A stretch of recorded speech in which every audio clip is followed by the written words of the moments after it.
Y'all want to talk about Dak Prescott? Dak Prescott's in the news a lot right now because he wants a new contract from the Dallas Cowboys. Reports are that he wants close to $45 million a year. Before I throw my 2 cents into this, how about I give the chance to Skip Bayless and Shannon Sharp to discuss the big issue? All I know is it's Friday, and I'm wearing GOAT, as in my Lil Wayne necklace, on GOAT, as in the logo. You know what that is. And it's worn by the GOAT. Oh. No. I think It's only one GOAT in all those GOATs that you mentioned. Just one. That's Weezy. All the rest of them, nah. Okay, I guess they're probably just getting warmed up. We're going to go back to them in a little bit and see if they have anything else to say. Please have something else to say. So let's go ahead and look at the backstory. Backstory is Dak has no more years. Dak's eligibility in Dallas is up. His contract went up. His contract is over. And they got to work out a deal. So Dak wants a new contract, a fat contract. He's asking for, according to Chris Sims out of Pro Football Talk, which now looks to be inaccurate.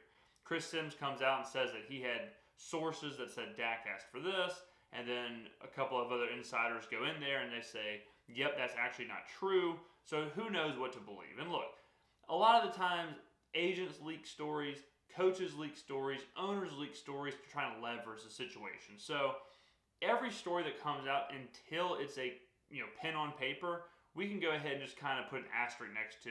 It really isn't that big of a deal that the story isn't 100% correct. Dak looks like he wants somewhere in the ballpark of probably closer to 200 mil. If you believe even the rumblings of the story, probably 35 million a year. And then at the very end, maybe it jumps up to that 50 million, 45 million world. Now, that's a lot for Dak Prescott. And right now, in this moment, today, I can see where you're sitting there going, okay, well, Dak Prescott is not worth the best contract in the NFL for quarterbacks. He's not Russell Wilson. He's not Aaron Rodgers. He's not Patrick Mahomes. So if I'm paying Dak Prescott the number one contract, I'm kind of giving myself a raw deal. Now, on that token, you're right. Dak should not be paid the number one quarterback money because he ain't the number one quarterback. And I like Dak Prescott. I'm a big Dak Prescott backer. I like the Cowboys more than most people do. I think the Cowboys are right there from being a true threat to the NFC and a true threat to the Super Bowl. I think getting rid of Jason Garrett is a huge part of that. Now, that's a different video for a different day. So let's stay on topic with just Dak Prescott. Dak is 26 years old, and he had his best year last year. Kellen Moore was the new offensive coordinator. Dak, during stretches there, played like the MVP. During stretches there, Dak was one of the best quarterbacks in the NFL, no matter what metric you use. And you can use different metrics over Dak's career that put him in that conversation of, damn, this guy's pretty good. Now, I don't think he is, I would say off the top of the dome, I'd be really comfortable saying Dak is a top 8 quarterback. And then, you can go in and trim some fat and maybe he sneaks in the top 5, but I'm pretty cool with saying Dak is a top 8 dude. Now, there's no question that the NFL is a passing league. The NFL is a quarterback-driven league. You can't win without a quarterback. It's not going to happen. You're not going to get to the promised land without a top-tier quarterback. There is an enormous drop-off between 10 and 15 in the NFL. So having one of those guys in the top 10 or the top 8, or even if you're lucky enough for the top 5, having one of those guys is incredibly valuable, incredibly important. But it's also incredibly important to not miss. If you think you have one of those guys, like Jared Goff, and you overpay him, you handicap your entire franchise because all of your money is sunk into this one person and he ends up not being that good. Then you can't pay the people around him that may have made him good. And then what you have is a huge problem. If you look at metrics like passer rating, Dak's career has been pretty good. You could argue that right now in the NFL, passer rating shows that he's probably a top 4, top 5 quarterback on average of just saying that he has good games. He has above average games. Now, nothing is perfect when you start throwing in, oh, well, how much was he down? Did he boost the stats when he was up 30? Did he boost the stats when he was down 30? What does it really mean to be a good passer rate? Doesn't wins count more? And maybe, that's kind of a different argument where if you want to argue the weight of wins versus the weight of stats or metrics versus the weight of playoff wins, you're going down a different rabbit hole, and there's really no end to that rabbit hole. You can't quantify, you can't use those things right there to quantify how good a quarterback is, truly. All we have is kind of the tape to look at, the numbers to look at, and then we kind of make our own guesses of how good these players are. That's why I ballpark it. I'm not going to say Dak Prescott is unequivocally the third best quarterback in the NFL due to quarterback ratings, because it really doesn't matter at the end of the day.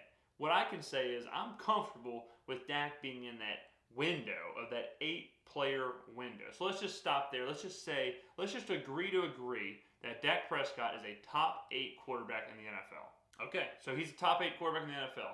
Now, do we pay him, and how much money is he actually getting is the next step. The biggest component of this whole thing is the fact that the NFL is coming up on a new agreement, a new bargaining agreement for their media empire. So every couple of years, you see new TV deals. Happens in baseball, happens in football, happens in basketball. You see new TV deals, and the popularity of the league drives those deals.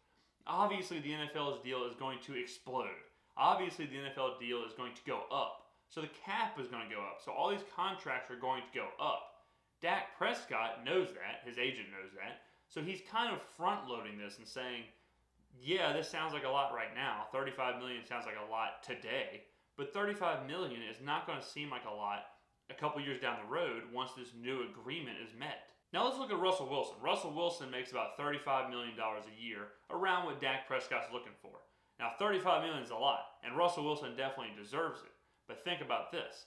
Russell Wilson's $35 million a year in today's world, in today's NFL, with today's salary cap situation, that makes up about 20% of Seattle's overall salary cap. 20% is going to one player.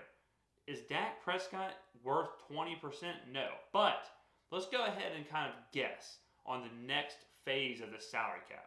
Now let's say the cap and the revenue and all that stuff raises by $20 million for the next agreement the NFL makes. If that holds true, then Dak making $35 million a year only accounts for about 16% of Dallas' salary cap. So obviously it's not the same. You can't compare Dak's contract with Russell Wilson's contract when there's a huge difference, a 4 or 5% difference depending on what the revenue is. I think this deal actually kind of makes sense for Dallas. I mean, having a quarterback, first of all, is really, really hard. Dak is not John Elway. Dak is not Brett Favre. But Dak is an above-average good quarterback. I would put him right in that good tier. Is he elite? Is he upper tier? Is he MVP? Probably not. But he's right in that second tier. You can win with a second-tier quarterback. And that's what's really important to a place like Dallas. How important is it for the Dallas Cowboys to be relevant? How important is it for the Dallas Cowboys to have a quarterback that can sell tickets, that can sell merch, that can sell jerseys, that can be the face of the franchise? I'll tell you how important. It's really damn important. So if you're Dallas and you're looking at this and you think, okay, we have our franchise guy as far as, franchise, the face of the franchise. We have a good quarterback, probably a tier 2, bottom of tier 1 level quarterback. And we can get all of that for relatively decent money. Right now, yeah, it looks like a lot. Yeah, right now it looks like you're paying Dak Prescott the richest contract in history. But in 3-4 years, it ain't going to be the richest contract in history. The deals that the quarterbacks will be signing the last couple of years of Dak Prescott's contract, if you sign this contract, it's going to be very different. And you're going to realize that Dak Prescott's contract, in the grand scheme of things, really wasn't that big of a deal. Now, I know that definitely Jerry doesn't give a shit about this, but let's look at the ethics of it. Now, let's look at why we're even here. The whole reason we're here is that Dak Prescott and the Cowboys let his whole contract go up. That is not normal. Most of the time, players want a little thing called security when they're playing in the NFL. If Dak Prescott would have got hurt in the very last game of the season last year, he would have been screwed because he would have had absolutely no security at all. This is not what happened here. What happened here was Dak said, I'm going to give the team all the power. I'm going to give myself no security. And he pretty much bet on himself to stay healthy and to play good so that Dallas would pay him in the end. Now, that, of course, does not mean that Dallas should pay him or that Dallas is forced to pay him or that Dallas, is in some kind of weird handshake agreement to pay him. But it adds to it. It adds to the whole idea that Dak did take an enormous risk. And Dak, on his end at least, does kind of deserve to be in the position to say, look, man, I've been making, I was on the rookie deal. Yeah, I got tagged. Yeah, I made my $30 million, but I think I need a contract. Like, I need a big contract, and I'm making this big contract in this weird time where the cap and the revenue is going to go up. So I'm kind of taking care of myself on both ends to where I'll sign a 5-year deal. I'll sign this long-term deal at 26 years old.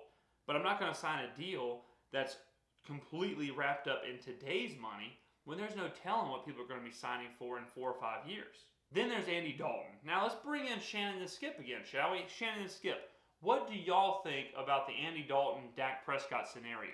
That means that the Cowboys would be favored. And if the line is, say, 4 points, that means it might be a pick-up ball game, Skip. You don't start the game with those points or minus those points. That's just for, people like you and myself, to pick up a cool couple of bucks, Okay, let's just forget that whole thing. Now, Andy Dalton is an interesting wrinkle because how good is Andy Dalton compared to Dak Prescott? Now, Andy Dalton is a backup for a reason.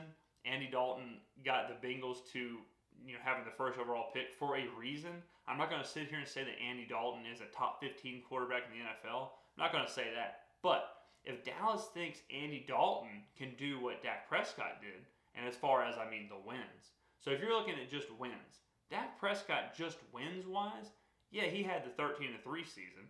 Yeah, he had, a couple 8-8 seasons in there.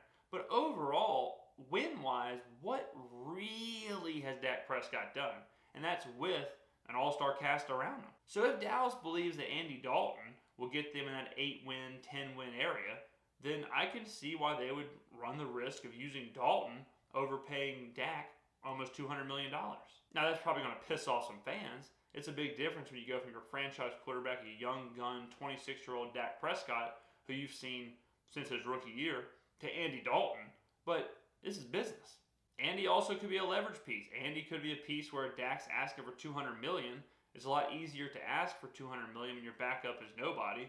But when your backup is a capable guy, it leads Dallas to say, look, man, we don't really have to give you this money because we're kind of cool with Andy. I would say Andy is obviously worse than Dak. But I think if Andy started 16 games with the Cowboys, I think the Cowboys would go at worst 8-8.